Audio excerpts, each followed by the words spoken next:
All right. Now that the clouds have cleared, let the conversation commence. Thank you. And welcome back to Reality Check with Latanya Vibes. And I'm the Vibes. How are you?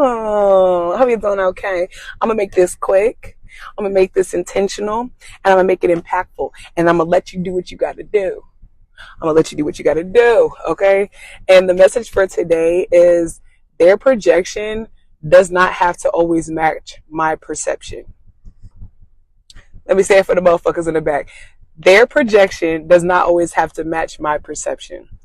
And this message or the theme had kept popping in my mind all week through the things that I had to endure and go through, right? You got to unbuckle the pants when you talk real shit right now, okay? So let me tell y'all how others' projections does not always have to match your perception. As a healing, and what I mean by healing, ing, meaning I'm still in the act of healing people pleaser, I've always struggled with taking on someone else's projection of the scenario, their reaction to me, and also just how they like treat me in general. Their projection, I take that as true fact, and I literally will disregard my perception, meaning my feelings, my thoughts, my own emotions, my own innate reactions that I might have, but I also have the empathy and understanding that you shouldn't treat people how you want to treat them unless you want to be treated the same way, right? And so in those moments, I have realized that I love people way more sometimes than I love myself, to where I allow the lies that they tell themselves to be lies that I receive as to be truth. And I start to operate within that lie, right? And there's no course correction on either part. There's no one correcting me and there's no one correcting them, right? And in a copacetic relationship, there has to be a balance, right? Your person should be able to hype you up, but your person also should know when it's time to confront you or correct you, do a little course correction within you if they genuinely love you and respect you like they say that they do. And so, recently this week, I noticed that the people that I loved, I had took a break from them. This could be friends. This could be some of my, weird ass exes. And see, that's a projection, Tanya. Stop. You see that? It could be my exes. I had noticed that I had to slow down, because once I removed myself originally and got myself right and started breaking these mental barriers that I created for myself based off of words that people have spoke against me, spoke upon me, or whatever the fuck y'all would love to classify that as. But when I slowed down, I took the time to myself, I realized that when I was doing the reflection of these relationships, I only kind of catered and reviewed what I did, how I could have responded or shown up differently in it. And I took my accountability for why me and these people might have fell out or why we're not as close as we were before. But then Latanya not listening to God, because God be like, girl, I already showed you these people. Why do you keep going back for them to keep showing you the same exact shit? And I'd be like, God, like, I changed. So, like, of course, other people are changing too, because if I'm doing the work, of course, other people are doing the work, right? This is where he says, again, now you're projecting. You're projecting, girl. Stop it. So, in those seasons, I went back to people, and not meaning like go back in the same role that I was in originally, but I just kind of checked in on my peeps that I was closely connected to, and I allowed them to show me what space or what role that they placed me in their life, instead of me doing what I normally would do when I show up and arrive in the space with them, which is like, I go ahead and take a problem solver role. I don't give a fuck if you gave it to me or not. I'm just always going to be here to take that motherfucking hit, right? Be there for advice. Be there when you need a shoulder to cry on. Be there when you need somebody on your motherfucking team that's about that action. I'm your girl. But I had to realize, how many times have I self-sabotaged and also like dishonored myself by choosing someone who clearly won't do the work themselves.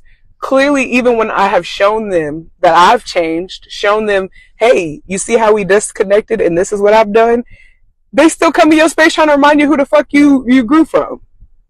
And shame and guilt are necessary within their own right, but they should not dictate and rule how you show up in the world now. Meaning you learned your lessons, you felt the guilt, you felt the shame, and you overcame. You had the vengeance, right? You had the vengeance over the sin or whatever the fuck your issues. And you decided to declare that that was no longer a season that you were willing to continue to live in. Those were actions you were no longer continue to partake in. Just whomever you chose to switch up and be, right? They have a way of reminding you of who the fuck you was. And it's like they only do that whenever they feel irritated. Think about it. These people come around and they gas you up when you first meet, come back into interaction with each other, right?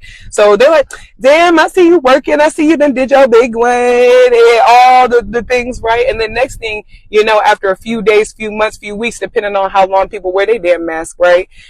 You'll start to hear the little slight ass comments that you heard in the back. And it's like something in the trauma response. You just trigger me to remind me of this. And this is where the healing and the growing, these people are necessary because they also, in these seasons, are necessary regardless if you choose to go through them or not, right? You could choose to deal with the people in the past and go, hey, did you change? Or B, you could just move past that shit and just go ahead and continue to grow and build to open the space for the people that you were looking for, right? So Tiny don't do that. Tiny likes the hard route. Tiny likes to learn the hard lessons, right? So I bring these people back, and then the slight comments start. And so now I'm starting to realize I have the power and the awareness of what they're doing, and it doesn't faze me to the capacity that it does. But I realize my level of tolerance for the bullshit has definitely simmered to a very, very, very minimum, right? And that's a beautiful thing, but when you're realizing that there's like this pull between old self and new self, that's what they be talking about that old self, new self shit. Meaning, old Tanya wants to give this motherfucker a chance, and I'm going to keep wanting to seek for the validation in you that I know you will never give me because you never gave it to me in the past, right? Even if I did the self-work and the healing that I needed, you're not going to be happy for me because it don't benefit you. That's insane, right? And so after I sat down and I had the bare minimum bullshit level turned on to max, right? I realized, I said, you don't even have to, like, you removed yourself from these scenarios in the past. You could do that shit now too, right? Because again, these people's projections of who you are is not the perception, nor do they remember the shit that y'all went through together. A lot of times they don't remember it the same way that you do. Think about a lot of times when we have a disagreement with anybody, right? You guys both are remembering that experience completely different because both of y'all are like operating from the space of your hurt, your perception, your projection, your ego, your reaction that wants a consequence, right? And yeah, so these people came in, they showed me who the fuck they was still.